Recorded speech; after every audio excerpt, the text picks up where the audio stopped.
শুধু পা দিয়ে একটা ইট সরিয়ে দেখান, তবেই বলবো আপনি বাপের বেটা। ধ্রুব সাহার বক্তব্য প্রসঙ্গে নানুরে বললেন কাজল শেখ। গতকাল বীরভূমের সিউড়িতে বিভিন্ন দাবিকে সামনে রেখে বিজেপির তরফে জেলা শাসকের কার্যালয়ের সামনে ছিল বিক্ষোভ মিছিল। আর মিছিল শেষে বিজেপির জেলা সভাপতি ধ্রুব সাহা বক্তব্য রাখতে গিয়ে বলেন, জেলা পরিষদটাকে চুরি করার আখড়া বানিয়েছেন জেলা শাসক।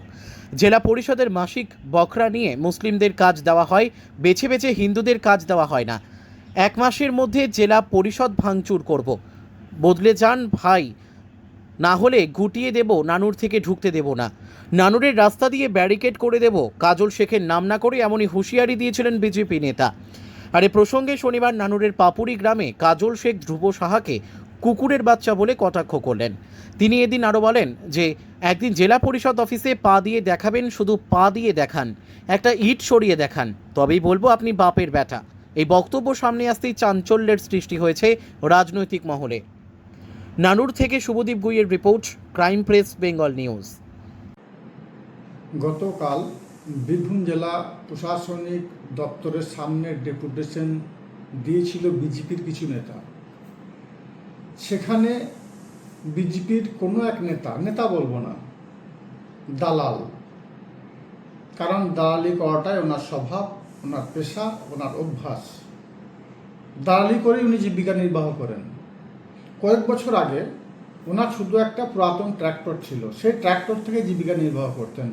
আর মাত্র কয়েক বছরের মধ্যেই ওনার স্করপিও গাড়ি কোথা থেকে এলো, কীভাবে এলো, কে দিচ্ছে, সবটাই বীরভূম জেলার মানুষ জানে। যাক, সে প্রসঙ্গ নিয়ে কথা বলছি না। উনি নাকি বলেছেন বীরভূম জেলা পরিষদের অফিস ভেঙে গুড়িয়ে দেবেন। ওটা আমার বাবার সম্পত্তি, ওটা সরকারি সম্পত্তি, সরকারি প্রপার্টি। মাননীয় মুখ্যমন্ত্রী মাননীয় মমতা বন্দ্যোপাধ্যায় 16 আগস্ট 2023 সালে আমাকে বীরভূম জেলার সভাধিপতি আসনে বসিয়েছেন। হিন্দু, মুসলমান, শিখ, খ্রিস্টান, ইসাই সমস্ত সম্পদে মানুষকে নিয়ে চলার বার্তা দিয়েছেন। সমস্ত সম্পদে মানুষের উন্নয়নের কথা বলেছেন। আমি সেটাই করে থাকি, সততা এবং নিষ্ঠার সঙ্গে আমি সে দায়িত্ব পালন করে থাকি। আপনি বলেছেন 1 মাসের মধ্যে জেলা পরিষদ অফিস আপনি ভাঙিয়ে গুড়িয়ে দেবেন। আপনার স্পর্ধা দেখে আমি অবাক হয়ে যাচ্ছি। 1 মাস নয়, 16/8/2023 আমি বসেছি। 2 বছর হতে চললো, এখনো 3 বছর বাকি আছে। একদিন জেলা পরিষদ অফিসে পা দিয়ে দেখাবেন, শুধু পা দিয়ে দেখান, একটা ইট সরিয়ে দেখান, তবেই বলবো আপনি বাপের বেটা। না হলে সময়ই কথা বলবো। আপনি বলেছেন নানুর বিধানসভায় নাকি ব্যারিকেড করবেন। আপনার আন্দাজ আছে নানুর বিধানসভার জনসংখ্যা কত, ভোটার কত? 2,74,769 জন ভোটার আছে। আরে নানুর বিধানসভা ছেড়ে দিলাম, নানুর ব্লকে আসুন। নানুর ব্লকে 11টা গ্রাম পঞ্চায়েতে 1,76,629 জন ভোটার আছে। আপনাকে আমি চ্যালেঞ্জ করছি, যদি মানুষের বাচ্চা হন আমার চ্যালেঞ্জটাকে অ্যাকসেপ্ট করবেন।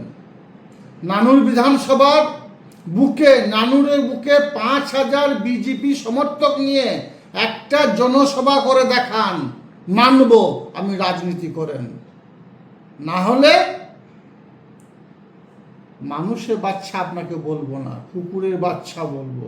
কুকুরের বাচ্চার মতো, কুকুরের মতো ঘেউ ঘেউ করে বেড়াবেন, কাজের কাজ কিচ্ছু হবে না। 2026 নির্বাচন আসছে, আপনি একটা সিট পেয়েছেন। এই ধরনের মন্তব্য করার জন্য মানুষ আমাদের প্রত্যাখ্যান করেছে, বামফ্রন্টকে আপনাদেরকেও করবে। বীরভূম জেলার দুবরাজপুরে যে আসনটা পেয়েছেন, দেখা সেখানেই হবে। 24 নির্বাচনে দেখিয়ে দিয়েছি, 23 নির্বাচনে দেখিয়ে দিয়েছি, 0 করে দিয়েছি। 26 নির্বাচনে জামানা জব্দ করে ছাড়বো। বীরভূমে 11 তৃণমূল কংগ্রেস পাবো। আপনার জানা আছে রাজনীতি করাটা আমার নেশা, এটা আমার পেশা নয়। পেশা হিসেবে নিইনি, নেওয়ার প্রয়োজন নেই, নেবও না। কারণ আমি চাই মানুষের ভালো, মানুষের কাজ করতে চাই। মমতা বন্দ্যোপাধ্যায় সেই জন্যই দায়িত্ব আমাকে দিয়েছেন।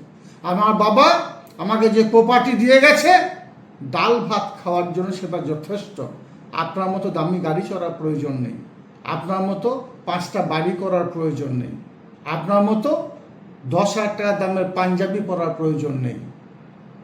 আমি সাদা মাটা থাকি, আমার সাদা জামাতে দাগ লাগেনি, লাগতে দেবও না। আমি 2 নম্বরই করি না, করতে দেবও না। আমি খাই না, খেতে দেবও না।